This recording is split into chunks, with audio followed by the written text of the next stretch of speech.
Habitudes dans votre vie, je vous invite vivement à commencer par communiquer. Auprès de qui? Auprès de vos proches, auprès des personnes qui composent votre foyer, parce que vous allez avoir envie de mettre en place de nouvelles habitudes. Vous voulez vous challenger pour vous faire du bien, pour avoir une vie plus saine, une vie plus alignée avec ce que vous êtes et ce dont vous avez envie. Et il est important de pouvoir en parler avec vos proches, de leur expliquer votre démarche pour qu'elle en soit facilitée, pour que ces personnes-là, si elles vous voient faire des choses qui vous n'avez pas l'habitude de faire, ne soient pas surprises, ne risquent pas de vous mettre des bâtons dans les roues parce qu'elles ne comprennent pas ce que vous êtes en train de faire ou parce que ça va nécessiter des changements importants dans votre planning et que du coup, il faut que tous les membres de la famille soient avertis, soient d'accord avec ce nouvel agenda, par exemple, cette nouvelle organisation. Et parce que mettre en place de nouvelles habitudes de vie, c'est particulièrement challengeant. Ça ne se fait pas si facilement. Il faut mettre en place un bon état d'esprit. Il faut avoir un bon état d'esprit.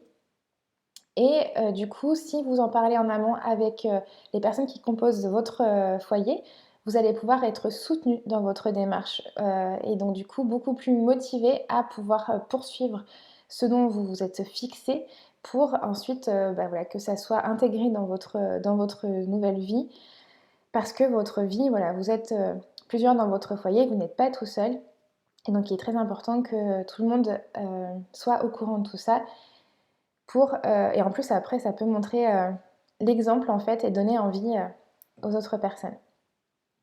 Et pour mettre toutes les chances de votre côté, communiquez, expliquez votre démarche à vos proches en amont et de façon à mettre en place de mettre en avant plutôt vos besoins, d'expliquer ce que vous souhaitez faire et avec quel objectif, quels sont vos besoins. Vous avez besoin de vous remettre en forme, vous avez besoin de perdre du poids, vous avez besoin d'avoir plus d'énergie le matin au réveil et ce qui implique de vous lever plus tôt. Vous avez besoin de prendre plus de temps pour vous. Et dans ce cas, vous aimeriez par exemple que votre conjoint s'occupe des enfants un matin sur deux, par exemple, pendant que vous prenez soin de vous, vous prenez un peu de temps pour méditer ou etc.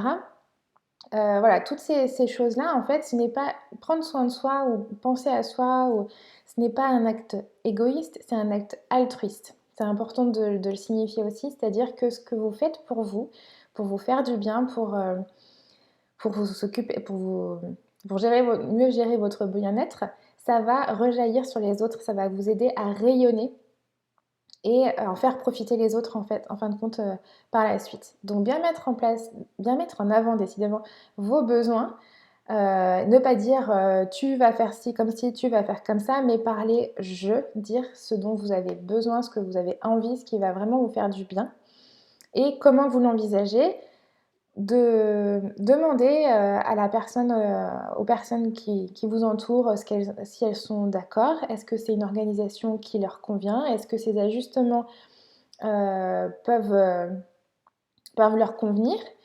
Et de sorte que ça soit vraiment le plus aisé et le plus facile à mettre en place pour tout le monde et que personne ne se sente frustré pour qu'ils puissent vous soutenir jusqu'au bout. Et ensuite, de bien prendre le temps d'en rediscuter et de faire des points régulièrement parce qu'il y a certaines choses peut-être que vous allez imaginer de telle façon et finalement, avec la pratique, vous allez vous rendre compte que c'était pas si... ça correspond pas bien, il y a des petits frottements en termes de planning, etc.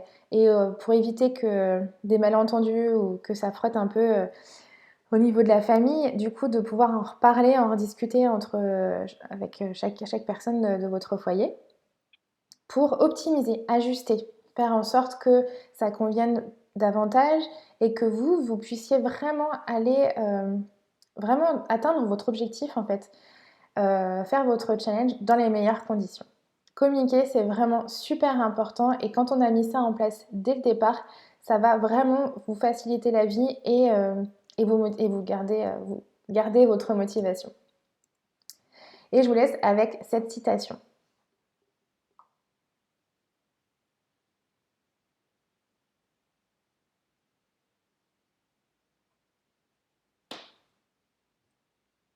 Je suis Maud Klein, créatrice du blog asteptoagentlife.com pour une vie plus douce et apaisée, et également créatrice de challenge pour intégrer dans sa vie de nouvelles habitudes beaucoup plus saines.